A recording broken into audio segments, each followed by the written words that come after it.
Bonjour à tous, ça y est, la France vire au collectivisme. On vient d'avoir une loi qui dépasse très clairement l'entendement, une nouvelle étape dans la virée vers le socialisme extrémiste.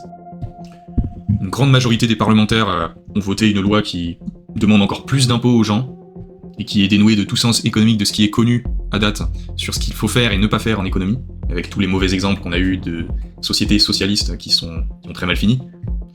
L'Assemblée nationale nous a effectivement pondu une nouvelle taxe extrêmement importante, qui consiste à imposer tous les patrimoines qui dépassent 2 millions d'euros à raison d'1% par an, ce qui, globalement, pour ceux qui peuvent fuir, va faire fuir à peu près toutes les personnes qui ont un petit peu de patrimoine en France. Donc tous les créateurs de richesses vont disparaître, ce qui derrière, assez logiquement, réduit les recettes de l'État. C'est pour ça que je dis que c'est complètement illogique. Et alors même qu'on est les champions du monde en termes d'imposition et de taxation, on continue dans cette lancée comme si c'était tout à fait bénéfique. L'avènement de cette loi, elle m'a donné envie tout simplement du coup de vous faire une petite vidéo sur la situation de la France. Comment vous en protéger, vous, vos proches, et finalement quelles sont les actions à prendre dans une période de tourmente que l'on vit quand même depuis un certain nombre d'années, une période globalement de décroissance économique, d'appauvrissement de la population, qui est ressentie mais cachée par les chiffres officiels. Ce que je constate depuis un certain temps, c'est que la France est en train de sombrer dans le collectivisme, avec des politiques qui sont presque toujours unanimes sur ces décisions d'augmentation de taxes et d'impôts en tout genre. Ce qui est assez marrant d'ailleurs, c'est qu'on décrit le Rassemblement national comme de droite. La droite, pourtant, c'est plutôt un échiquier politique qui va être libéral. Et on remarque que le Rassemblement national va voter exactement de la même manière que la gauche ou l'extrême gauche sur ce genre de loi. Donc le Rassemblement national, à part peut-être sur la question de l'immigration, n'est absolument pas de droite, comme on pourrait l'entendre. Et donc, ces politiques, de manière unanime, ne font que voter des lois qui vont demander toujours plus d'impôts, d'année en année. Et ça, évidemment, ça a un effet dévastateur sur l'économie, puisque finalement, ça induit que plus aucune entreprise souhaite investir. Quand vous allez payer des impôts sur les sociétés énormes, quand vous allez payer des charges sociales sur les salaires que vous payez aux salariés qui sont exorbitantes, et des charges patronales évidemment, forcément, vous avez plus envie d'embaucher, parce que vous vous dites, la personne que je vais vouloir payer, je sais pas, 2000 euros net, je vais la payer 4500 euros brut. Donc ce qui est complètement indécent, et c'est un frein énorme pour l'investissement dans notre pays. Pareil pour tout ce qui est investissement dans des nouveaux organes de production, puisque l'État vient asphyxier directement les entreprises d'une partie de leur capacité d'investissement pour construire de nouvelles usines, innover, développer de nouveaux produits, et donc derrière embaucher plus de personnes. Donc le résultat de ce genre de comportement politique absurde, c'est qu'on a un ralentissement économique global, un appauvrissement de la population, puisque forcément si on a des charges patronales élevées, derrière on va baisser les salaires, pour avoir finalement un total dû par l'employeur qui est plus faible. Et donc derrière, le salarié lui, il va en pâtir, sans s'en rendre compte, puisque son salaire va être plus faible, à cause de cette taxation asphyxiante. Alors, ne lisez pas d'une mauvaise manière ce que je suis en train de dire. Les impôts, évidemment, c'est quelque chose d'utile. On a eu une époque au 19e siècle où il n'y avait absolument aucune intervention de l'État, et on avait une pauvreté immense. Mais cette intervention de l'État, elle doit être bornée, c'est-à-dire que ça doit couvrir des dépenses importantes, les routes, les infrastructures, la défense, la police, pour protéger la population et faire en sorte que la société puisse fonctionner et que donc derrière l'économie puisse fonctionner correctement, puisque les échanges sont courtois et donc la société se pousse vers le haut. La santé également, c'est important évidemment, c'est aussi un investissement économique d'avoir une population en bonne santé. Mais quand on commence à financer des institutions publiques en doublon, on octroie des aides sociales exorbitantes qui vont détruire finalement la volonté de travailler. Quand vous avez des personnes qui, quand elles travaillent, gagnent peut-être 100 euros de plus que quelqu'un qui va accumuler des aides sans ne rien faire, forcément la valeur travail, elle s'estompe. Et qu'en parallèle de ça, vous avez évidemment notre classe politique qui s'amuse à acheter des chaises à 40 000 euros au Sénat, évidemment ça ne fonctionne pas trop. Et là, les dépenses publiques levées grâce à des impôts sont injustifiées. Au-delà de ces mauvaises décisions politiques et de cette fiscalité beaucoup trop lourde, on a aussi en France des conflits internes quand même assez importants, qu'on n'avait pas avant, peut-être pendant les 30 Glorieuses. Effectivement, on a une polarisation de la population sur des questions comme l'immigration, mais de manière générale aussi sur des questions économiques, puisqu'on va retrouver une partie de la population que je vais appeler l'assistanat, qui vit clairement des aides, qui sont octroyées par l'autre partie de la population qui est travailleuse et qui est quand même une grosse partie, on va dire une grande majorité. Sauf que cette petite partie de la population qui va vivre de l'assistanat et qui parfois est un peu parasitaire, est très très active dans sa mobilisation. Ce qui lui donne un point important, puisque pendant que les autres travaillent, eux n'ont pas le temps évidemment de protester pour quoi que ce soit, donc ils se font un peu matraquer. De l'autre côté, ces gens-là ont le temps et donc se mobilisent, sont très visibles. Et au-delà de ça, évidemment, on a aussi des conflits géopolitiques, avec la Russie, avec l'Afrique notamment. La France est de plus en plus mal aimée en Afrique, au profit notamment de la Russie et de la Chine. Si on part du côté de l'usage de la dette, il faut se rappeler quand même qu'au début, et sur la première moitié du XXe siècle, on avait quasiment aucun endettement, l'État français ne s'endettait quasiment pas. Et à partir du moment, de mémoire, suite à l'élection de Mitterrand, à partir de ce moment-là, on a commencé à développer un modèle social fort, ce qui de base n'est pas forcément une mauvaise idée, mais ça doit être borné comme je l'ai expliqué avant. On a commencé à s'endetter énormément. L'endettement, c'est pas un souci, tant que ça permet de financer une croissance réelle derrière de l'économie, qui est poussée par l'innovation, par de la productivité. Et si cet endettement il est utilisé pour financer un modèle social, c'est-à-dire des dépenses publiques qui n'est plus viable, c'est-à-dire qu'on n'arrive pas à créer suffisamment de richesse pour couvrir ses dépenses sociales, et donc on vient emprunter pour financer ce déficit, là ça devient très dangereux. Parce qu'on est très clairement en train de s'endetter pour rien, et on est en train de s'endetter en imaginant que finalement c'est de l'argent gratuit. Donc c'est très très court-termiste comme vision, c'est un peu populiste, c'est-à-dire que c'est un peu la solution de facilité pour les hommes politiques aujourd'hui de dire non, vous inquiétez pas, vous aurez toujours des aides sociales, on va vous les fournir. Alors que derrière ils savent pertinemment que c'est très mauvais pour la nation française au sens large. Et ce populisme nous permet de faire une petite transition vers le système des retraites.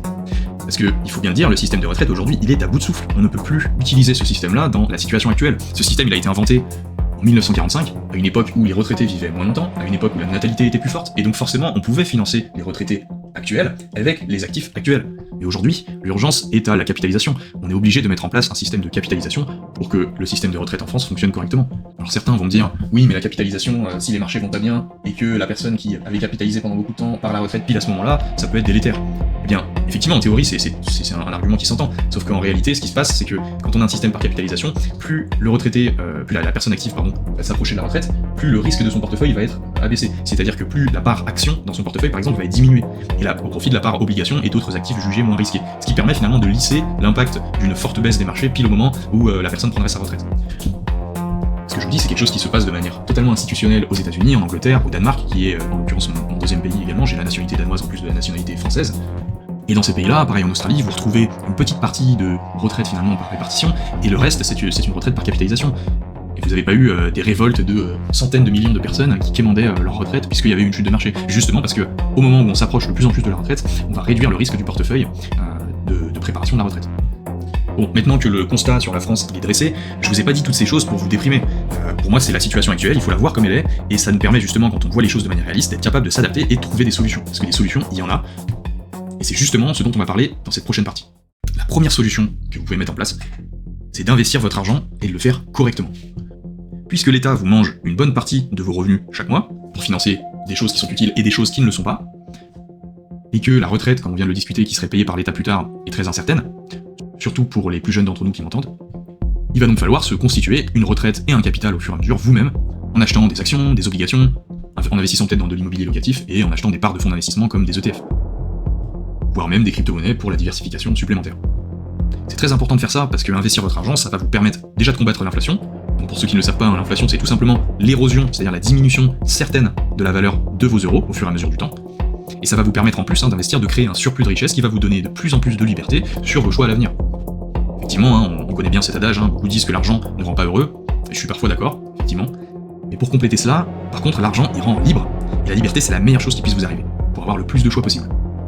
Alors pour apprendre à investir, je vous invite à regarder mes vidéos précédentes, et puis surtout les prochaines qui vont arriver, ça vous permettra d'apprendre des choses, des concepts au fur et à mesure, pour justement améliorer et créer initialement votre stratégie d'investissement. La deuxième chose importante, c'est d'être capable de bouger. Effectivement, on vit dans un monde où la mobilité internationale elle est quand même facilitée, ce qui nous permet de changer de pays si le pays dans lequel on est en train de vivre ne nous correspond plus. Pour faire cela, il faut avoir des compétences ou un métier qui est valorisable assez facilement dans d'autres pays, et en particulier dans le pays où vous voulez vous installer. Il faut aussi que vous puissiez être capable d'apprendre d'autres langues, notamment l'anglais, pour pouvoir vous adapter assez facilement dans le nouveau lieu où vous allez vous installer. Et enfin, pour mener à bien ce projet, il faut vous constituer un capital, donc je reviens justement à la nécessité d'investir votre argent. Pour être capable derrière de bouger financièrement, c'est important donc d'avoir ce capital, et de ne pas avoir aussi de dettes trop importantes ou de projets qui pourraient vous enchaîner dans le pays actuel dans lequel vous vivez, et donc vous empêcher de partir. Ça ramène au principe de la liquidité, c'est très important d'être capable d'être mobile aussi dans son capital financièrement, donc d'avoir une liquidité de son capital. La dernière chose qui est très importante, c'est de protéger votre épargne. On a parlé d'augmenter ses options de mobilité internationale, d'investir son argent, mais protéger son épargne, c'est d'autant plus important pour éviter que pendant qu'on prépare la croissance de notre capital, on ne puisse pas être privé de ce capital par l'État ou toute autre institution qui aurait un pouvoir sur ce capital. Est-ce que vous saviez que déjà l'argent que vous avez en livret réglementé, que ce soit livret A, LDDS, livret LEP, mais également en compte bancaire, ne vous appartient pas? C'est quelque chose qui n'est pas toujours très connu, mais effectivement, quand vous avez de l'argent en banque, vous avez une créance envers la banque, c'est-à-dire que la banque dispose d'une dette envers vous, mais vous n'avez pas de droit de propriété à proprement parler. Donc si la banque fait faillite, vous pouvez dire au revoir à votre épargne parce qu'elle s'en servira pour rembourser ses créanciers, c'est-à-dire les institutions, les entreprises, les fonds d'investissement auprès desquels elle a des dettes. Alors là, à nouveau, certains vont me dire qu'il existe un fonds de garantie des dépôts et de résolution qui s'appelle le FGDR, sauf que ce fonds, il ne dispose que de 7,7 milliards d'euros en 2023. On a une garantie effectivement sur les comptes bancaires de 100 000 euros par épargnant, Sauf qu'en fait, si vous faites la division assez facilement par le nombre de Français en millions qui vont avoir des comptes bancaires d'un certain montant, vous vous rendez très vite compte que 4,7 milliards pour couvrir ce risque-là est très très faible. Donc on ne peut pas compter sur ce dispositif. Deuxième chose, est-ce que vous saviez que, depuis une loi qui s'appelle la loi Sapin 2 qui est parue en 2015, l'État peut bloquer les retraits de fonds en assurance vie? Je vous invite à aller regarder ce que dit cette loi, mais c'est à nouveau un exemple de risque étatique sur votre capital, des risques de saisie. C'est pour ces raisons du coup qu'il est important de protéger votre épargne, et pour faire ça, j'ai deux solutions assez concrètes à vous proposer. La première, c'est de titriser votre épargne. Alors qu'est-ce que ça veut dire titriser? Ça signifie tout simplement acheter des titres comme des actions, des obligations, des parts de fonds d'investissement, au travers d'un CTO ou d'un PEA. Le CTO, ça signifie compte titre ordinaire, c'est tout simplement un compte dans lequel vous allez loger des titres financiers au lieu d'euros, et un PEA, c'est comme un compte titre ordinaire, ça signifie plan d'épargne en action, mais vous allez avoir un avantage fiscal qui vous est conféré, puisque on vous incite à investir dans des titres majoritairement européens. L'avantage d'investir dans des titres financiers au travers de ces deux enveloppes d'investissement, c'est que vous êtes protégé par le droit de propriété, c'est-à-dire que vous détenez clairement ces titres, vous n'avez pas de créance envers qui que ce soit, et donc si vous connaissez un petit peu la pyramide du droit, le droit de propriété est défendu par la Constitution, et la Constitution est une source de droit qui est beaucoup plus forte que les lois ou les règlements. Donc finalement, ce serait très très difficile pour un État d'aller jusqu'à confisquer les citoyens de leurs droits de propriété, et donc c'est très difficile, c'est beaucoup plus difficile d'aller attaquer les gens qui ont des titres que les gens qui ont de l'argent en assurance vie ou en compte bancaire. La deuxième solution pour protéger votre épargne, c'est de sortir une partie de votre épargne du système, tout simplement. Pour ça, je vois deux solutions. La première, c'est d'aller acheter de l'or en Suisse ou au Benelux avec du cash. Donc vous allez acheter des lingotins, des pièces d'or, et ensuite tout simplement de cacher cet or, puisque l'État n'a pas à le savoir, vous avez payé votre or en cash, vous l'avez certifié, il n'y a pas de souci, c'est de l'or, et vous allez ensuite le cacher chez vous où vous le souhaitez, et l'État n'aura aucune connaissance que vous avez ces fonds-là. Donc il ne pourra jamais saisir quelque chose dont il n'a pas la connaissance. D'autant plus, l'or, c'est une monnaie qui est viable mondialement, donc c'est quelque chose qui est capable d'être échangé à travers le monde. Contrairement à une devise comme l'euro, ou comme d'autres devises peut-être moins connues, qui parfois peuvent ne pas être reconnues dans certains pays en cas de crise, et qui surtout sont traçables, et là l'objectif c'est de rendre les choses intraçables. La deuxième solution que vous pouvez faire pour sortir une partie de votre épargne du système, c'est d'aller du côté des crypto-monnaies et d'acheter des stablecoins et du bitcoin. Alors, le stablecoin, qu'est-ce que c'est? C'est une crypto-monnaie dont le seul et unique rôle est de suivre exactement la valeur d'une monnaie fiduciaire comme le dollar ou l'euro. Donc par définition, c'est très très stable, il est très rare que les stablecoins se dérivent de la valeur d'un dollar ou d'un euro, et en parallèle de ça, donc, vous pouvez acheter du bitcoin, et l'avantage des crypto-monnaies, c'est que vous pouvez y accéder mondialement, sans avoir besoin d'une intervention étatique, d'un tiers comme une banque. En fait, votre portefeuille de crypto-monnaie, vous pouvez y accéder simplement avec une connexion internet, que vous soyez en Malaisie, que vous soyez en Argentine, en France, aux États-Unis. Bon, en guise de conclusion, je voudrais quand même vous dire que la France est un pays qui a un potentiel énorme. Ça, je ne vous le cache pas, évidemment c'est le cas. Mais aujourd'hui, on a une poignée d'ignards payés 7 000 € par mois qui ont décidé de malmener ce potentiel. Je vous ai dressé le constat de la France en début de vidéo, et comme dirait Épictète, un philosophe stoïcien, il faut se concentrer uniquement sur les choses qui dépendent de nous. Et donc, c'est la raison pour laquelle je vous ai proposé des solutions concrètes pour répondre à cette tourmente actuelle et à cette situation actuelle, et pour réduire l'impact finalement que cette situation a sur vos proches. Investissez donc sur les marchés selon votre tolérance de risque, selon vos besoins de liquidité aussi, parce que vous avez peut-être des projets à venir. Protégez une partie de votre épargne en la sortant du système comme on vient de le voir. Et pour ceux qui auraient trouvé des pays qui répondent tout simplement à leurs attentes en termes de modèle sociétal et qui ont la possibilité aussi de partir, qui ne sont pas enchaînés en France actuellement, eh bien j'aurais envie de vous dire que vous n'avez qu'une vie, et si votre pays natal a décidé de ne pas l'améliorer, trouvez un autre lieu sur cette planète qui correspondra à vos valeurs et à vos besoins. Merci à tous d'avoir suivi cette vidéo. Si elle vous a plu, qu'elle vous a apporté de la valeur ajoutée, n'hésitez pas à liker la vidéo et surtout à vous abonner, ça m'aidera beaucoup. Je n'ai rien à vous vendre, j'essaye de vous apporter des informations concrètes, et j'espère que ça vous plaît. En attendant, je vous souhaite de réussir dans vos investissements. Ciao.